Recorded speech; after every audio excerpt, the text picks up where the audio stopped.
নির্যাতিত হয়ে যেমনি তরুণদেরকে একত্রিত করার চেষ্টা করেছেন, দীর্ঘ 17 বছরে যে আওয়ামী লীগ ফ্যাসিবাদী শাসন তৈরি করেছিল,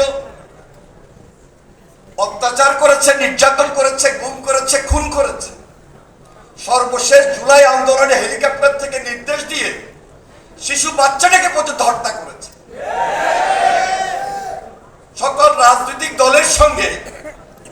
একত্রিত হয়ে তারেক রহমান সবাইকে নিয়ে যেভাবে জুলাই আন্দোলনের এই ছাত্র, এই যুবক, এই তরুণরা একত্রিত হয়ে ফ্যাসিবাদের বিরুদ্ধে সর্বশেষ লড়াইটা করেছি, আমার মনে আছে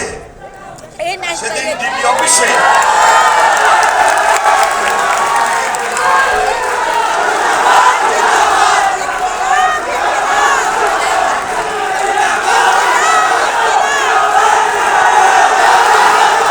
আমি আন্তরিকভাবে ধন্যবাদ জানাই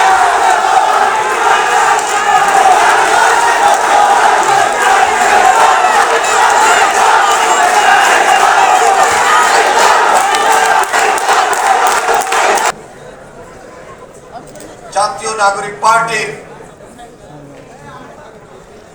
চেয়ারম্যান নাহিদ ইসলামকে আন্তরিকভাবে মোবারকবাদ জানাই। দেশনেত্রী বেগম খালেদা জিয়ার পক্ষ থেকে আন্তরিকভাবে ধন্যবাদ জানাই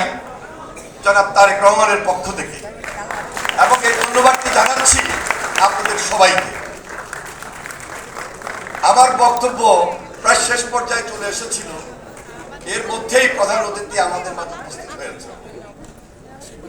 আরো যারা উপস্থিত আছেন, জাস্ট আপনাদেরকে সেই দিনটার কথা স্মরণ করে দিতে চাই যা ধারাবাহিকভাবে বলে এসেছিলাম। সর্বশেষ জুলাই আন্দোলনে ডিবি অফিসে যাদের সঙ্গে আমার দেখা হয়েছে, এখানে সার্জিস বসা আছে, হাসনাত ছিল, আরেকজন সম্ভবত আমি জানি না প্রধান অতিথি সেদিন ছিল কিনা, থাকলো আমার সঙ্গে সরাসরি দেখা হয় না, ডিবি অফিসে মনে আছে, জাহাঙ্গীরনগর বিশ্ববিদ্যালয়ের এর বাইরেও আর একজন ছিল। সেদিন আমি শুধু একটা কথাই বলেছিলাম তাদেরকে মনোবল এবং সাহস দেওয়ার জন্য, যে আমি যখন ছাত্র দলের প্রেসিডেন্ট ছিলাম, হাসিনা সেদিন আমাকে আটকিয়ে রাখতে পারে নাই, এবারও হাসিনা তোমাদেরকে আটকিয়ে রাখতে পারবে না। তারা সেদিন সাহস পেয়েছিল, মনোবল পেয়েছিল, এবং সেই সাহস এবং মনোবল নিয়েই সর্বশেষ